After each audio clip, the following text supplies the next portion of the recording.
If your TPMS light is on in a Ram ProMaster, here's how to reset it and figure out when it actually needs attention. First, check tire pressure on all 4 tires. This step matters because the TPMS system will not reset correctly if even one tire is low. Use the sticker inside the driver door for the correct PSI, not the number on the tire sidewall. Inflate or deflate each tire to match the factory spec. Once the pressures are correct, start the van and drive it. The Ram ProMaster does not have a manual TPMS reset button. The system is automatic and recalibrates itself while driving.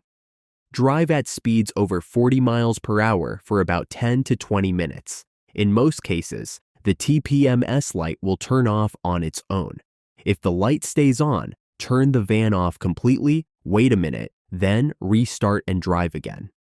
Sometimes the system just needs a clean restart after pressure is corrected. If the TPMS light is flashing instead of solid, that usually means a faulty TPMS sensor, not low tire pressure. In that case, resetting will not work and the sensor may need replacement.